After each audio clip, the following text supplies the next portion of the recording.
Welcome back. In Chapter 8, we heard John's story, a childhood marked by pain, rejection, and a longing for a world he only knew through words and dreams. And now, that distant world is drawing closer. In Chapters 9 and 10, something long hoped for begins to take shape, though not in the way anyone expected. Let's begin. And before we do, if you'd like to keep walking with us through each unfolding chapter, don't forget to like, share, and subscribe so you won't miss what's still to come.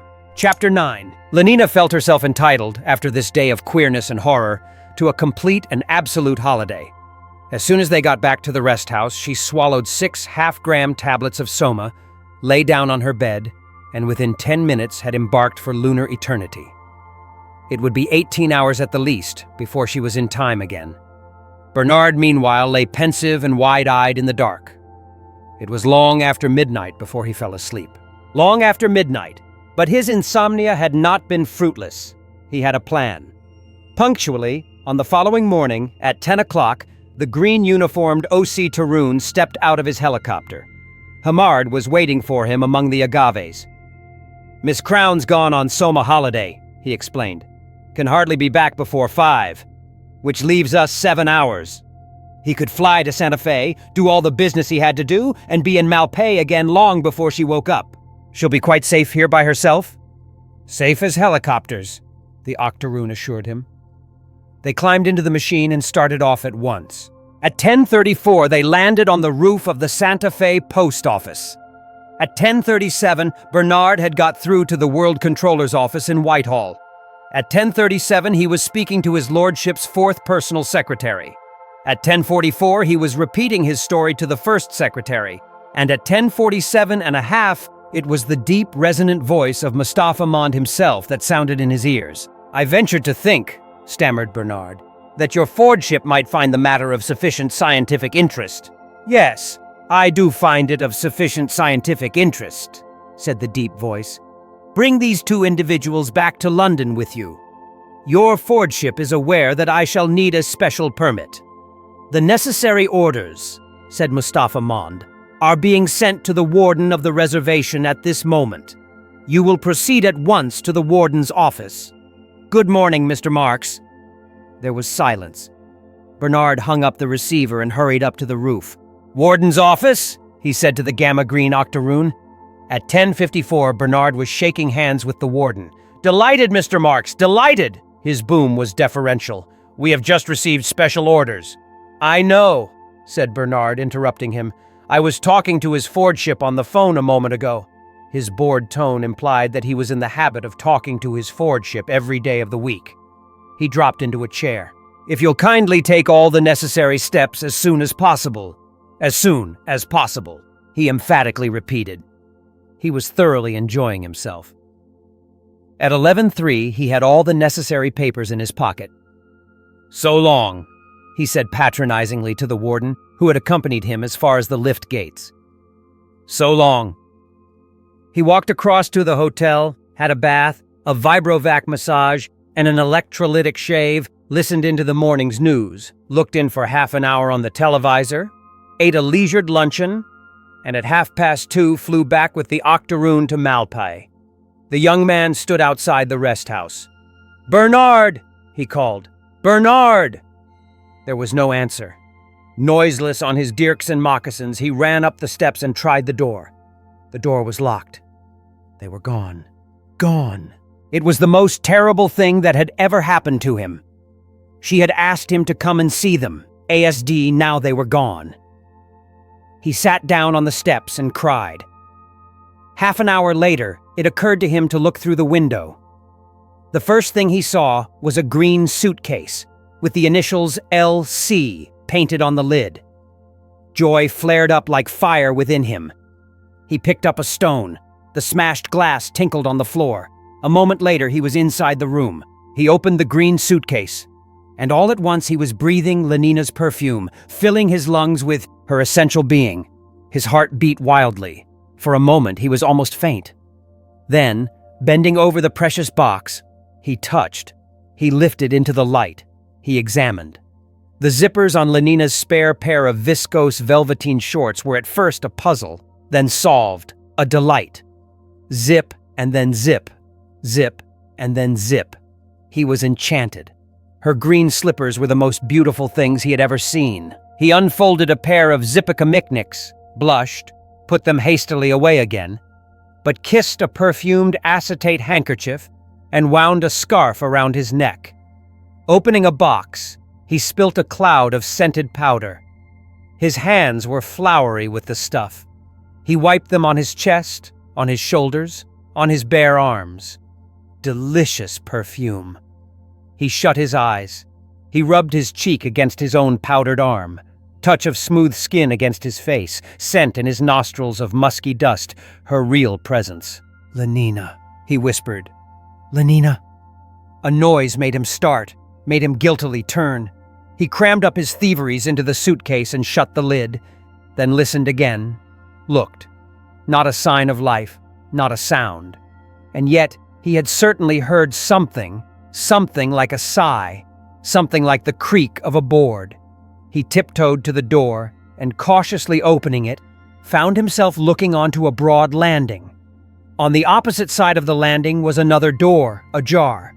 He stepped out, pushed, peeped. There, on a low bed, the sheet flung back, dressed in a pair of pink one-piece zippy jamas, lay Lenina, fast asleep and so beautiful in the midst of her curls, so touchingly childish with her pink toes and her grave, sleeping face, so trustful in the helplessness of her limp hands and melted limbs that the tears came to his eyes. With an infinity of quite unnecessary precautions, for nothing short of a pistol shot could have called Lenina back from her Soma holiday before the appointed time, he entered the room, he knelt on the floor beside the bed, he gazed, he clasped his hands, his lips moved. "Her eyes," he murmured, "her eyes, her hair, her cheek, her gait, her voice, handless in thy discourse, oh, that her hand, in whose comparison all whites are ink, writing their own reproach, to whose soft seizure the signet's down is harsh." A fly buzzed round her. He waved it away. Flies, he remembered, on the white wonder of dear Juliet's hand, may seize and steal immortal blessing from her lips, who even in pure and vestal modesty still blush as thinking their own kisses sin. Very slowly, with the hesitating gesture of one who reaches forward to stroke a shy and possibly rather dangerous bird, he put out his hand. It hung there trembling, within an inch of those limp fingers, on the verge of contact. Did he dare? Dare to profane with his unworthiest hand that? No, he didn't. The bird was too dangerous. His hand dropped back. How beautiful she was, how beautiful! Then suddenly he found himself reflecting that he had only to take hold of the zipper at her neck and give one long, strong pull. He shut his eyes. He shook his head with the gesture of a dog shaking its ears as it emerges from the water. Detestable thought. He was ashamed of himself. Pure and vestal modesty. There was a humming in the air. Another fly trying to steal immortal blessings? A wasp? He looked, saw nothing. The humming grew louder and louder, localized itself as being outside the shuttered windows. The plane! In a panic, he scrambled to his feet and ran into the other room, vaulted through the open window, and hurrying along the path between the tall agaves, was in time to receive Bernard Marx as he climbed out of the helicopter. Chapter 10. The hands of all the 4,000 electric clocks in all the Bloomsbury Centre's 4,000 rooms marked 27 minutes past 2. This hive of industry, as the director was fond of calling it, was in the full buzz of work. Everyone was busy, everything in order. Under the microscopes, their long tails furiously lashing, spermatozoa were burrowing headfirst into eggs, and fertilized, the eggs were expanding, dividing, or if Bokanovsky-fied, budding and breaking up into whole populations of separate embryos. From the social predestination room, the escalators went tumbling down into the bas cement, and there, in the crimson darkness, staying warm on their cushion of peritoneum and gorged with blood, surrogate and hormones, the fetuses grew and grew, or poisoned, languished into a stunted epsilon hood. With a faint hum and rattle, the moving racks crawled imperceptibly through the weeks and the recapitulated eons to where, in the decanting room, the newly unbottled babes uttered their first yell of horror and amazement. The dynamos purred in the sub-basement, the lifts rushed up and down. On all the 11 floors of nurseries, it was feeding time. From 1,800 bottles, 1,800 carefully labeled infants were simultaneously sucking down their pint of pasteurized external secretion. Above them, in 10 successive layers of dormitory, the little boys and girls who were still young enough to need an afternoon sleep were as busy as everyone else, though they did not know it, listening unconsciously to hypnopædic leçons in hygiene and sociability, in class consciousness and the toddler's love life. Above these again were the playrooms where, the weather having turned to rain, 900 older children were amusing themselves with bricks and clay modeling, hunt the zipper, and erotic play. Buzz! Buzz! The hive was humming, busily, joyfully. Blithe was the singing of the young girls over their test tubes. The predestinators whistled as they worked, and in the decanting room what glorious jokes were cracked above the empty bottles. But the director's face, as he entered the fertilizing room with Henry Foster, was grave, wooden with severity. "A public example," he was saying, "in this room, because it contains more high-caste workers than any other in the center. I have told him to meet me here at 2:30. "He does his work very well," put in Henry, with hypocritical generosity. "I know, but that's all the more reason for severity. His intellectual eminence carries with it corresponding moral responsibilities. The greater a man's talents, the greater his power to lead astray. It is better that one should suffer than that many should be corrupted. Consider the matter dispassionately, Mr. Foster, and you will see that no offense is so heinous as unorthodoxy of behavior. Murder kills only the individual, and after all, what is an individual?" With a sweeping gesture, he indicated the rows of microscopes, the test tubes, the incubators. "We can make a new one with the greatest ease, as many as we like. Unorthodoxy threatens more than the life of a mere individual. It strikes at society itself." "Yes, at society itself," he repeated. "Ah, but here he comes." Bernard had entered the room and was advancing between the rows of fertilizers towards them. A veneer of jaunty self-confidence thinly concealed his nervousness. The voice in which he said, "Good morning, Director," was absurdly too loud, that in which, correcting his mistake, he said, "You asked me to come and speak to you here." Ridiculously soft, a squeak. "Yes, Mr. Marks," said the director portentously. "I did ask you to come to me here. You returned from your holiday last night, I understand." "Yes," Bernard answered. "Yes," repeated the director, lingering, a serpent, on the S. Then, suddenly raising his voice, "Ladies and gentlemen," he trumpeted, "Ladies and gentlemen!" The singing of the girls over their test tubes, the preoccupied whistling of the microscopists, suddenly ceased. There was a profound silence. Everyone looked round. "Ladies and gentlemen," the director repeated once more, "excuse me for thus interrupting your labors. A painful duty constrains me. The security and stability of society are in danger. Yes, in danger, ladies and gentlemen. This man," he pointed accusingly at Bernard, "this man who stands before you here, this Alpha Plus to whom so much has been given, and from whom, in consequence, so much must be expected, this colleague of yours, or should I anticipate and say, this ex-colleague, has grossly betrayed the trust imposed in him by his heretical views on sport and soma, by the scandalous unorthodoxy of his sex life, by his refusal to obey the teachings of our Ford and behave out of office hours, even as a little infant." Here the director made the sign of the T. "He has proved himself an enemy of society, a subverter, ladies and gentlemen, of all order and stability, a conspirator against civilization itself. For this reason, I propose to dismiss him with ignominy from the post he has held in this center. I propose forthwith to apply for his transference to a sub-center of the lowest order, and that his punishment may serve the best interest of society, as far as possible removed from any important center of population. In Iceland, he will have a small opportunity to lead others astray by his unfordly example. The director paused, then folding his arms, he turned impressively to Bernard. "Marx," he said, "can you show any reason why I should not now execute the judgment passed upon you?" "Yes, I can," Bernard answered in a very loud voice. Somewhat taken aback, but still majestically, "Then show it," said the director. "Certainly, but it's in the passage. One moment." Bernard hurried to the door and threw it open. "Come in," he commanded, and the reason came in and showed itself. There was a gasp, a murmur of astonishment and horror. A young girl screamed, standing on a chair to get a better view, someone upset to test. Tubes full of spermatozoa.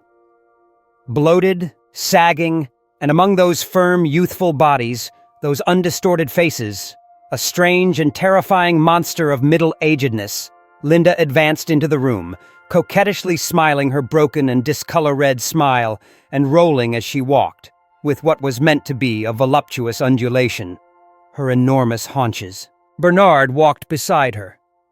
"There he is," he said, pointing at the director. "Did you think I didn't recognize him?" Linda asked indignantly. Then, turning to the director, "Of course I knew you! Tomakin, I should have known you anywhere, among 1,000. But perhaps you've forgotten me. Don't you remember? Don't you remember, Tomakin? You're Linda." She stood looking at him, her head on one side, still smiling, but with a smile that became progressively, in face of the director's expression of petrified disgust, less and less self-confident, that wavered and finally went out. "Don't you remember, Tomakin?" she repeated in a voice that trembled. Her eyes were anxious, agonized. The blotched and sagging face twisted grotesquely into the grimace of extreme grief. "Tomakin!" She held out her arms. Someone began to titter. "What's the meaning," began the director, "of this monstrous—" "Tomakin!" She ran forward, her blanket trailing behind her, threw her arms round his neck, hid her face on his chest. A howl of laughter went up irrepressibly. "This monstrous practical joke!" the director shouted. Red in the face, he tried to disengage himself from her embrace. Desperately, she clung. "But I'm Linda, I'm Linda!" The laughter drowned her voice. "You made me have a baby!" she screamed above the uproar. There was a sudden and appalling hush. Eyes floated uncomfortably, not knowing where to look. The director went suddenly pale, stopped struggling and stood, his hands on her wrists, staring down at her, horrified. "Yes, a baby. And I was its mother." She flung the obscenity like a challenge into the outraged silence. Then, suddenly breaking away from him, ashamed, covered her face with her hands, sobbing, "It wasn't my fault, Tomakin!" "Because I always did my drill, didn't I? Didn't I? Always. I don't know how. If you knew how awful, Tomakin, but he was a comfort to me all the same." Turning towards the door. "John!" she called. "John!" He came in at once, paused for a moment just inside the door, looked round, then soft on his moccasined feet strode quickly across the room, fell on his knees in front of the director, and said in a clear voice, "My father!" The word for father was not so much obscene as with its connotation of so-mething at one remove from the loathsomeness and moral obliquity of childbearing merely gross, a scatological rather than a pornographic impropriety. The comically smutty word relieved what had become a quite intolerable tension. Laughter broke out, enormous, almost hysterical, peal after peal, as though it would never stop. My father, and it was the director. My father, oh Ford, that was really too good. The whooping and the roaring renewed themselves, faces seemed on the point of disintegration, tears were streaming. 6 more test tubes of spermatozoa were upset. My father! Pale, wild-eyed, the director glared about him in an agony of bewildered humiliation. My father! The laughter, which had shown signs of dying away, broke out again more loudly than ever. He put his hands over his ears and rushed out of the room. As Chapter 10 closes, the world John once imagined now stands before him, dazzling and strange. But behind the laughter and spectacle, we sense a shift. There is pride, there is exposure, and there is something fragile breaking beneath it all. What will happen when the one they call the savage finally steps into the heart of civilization? And how will London receive him? Join me in Chapter 11, where the lights shine brighter and the shadows grow deeper. If this journey continues to stir your curiosity, don't forget to like, share, and subscribe. There's still so much to see.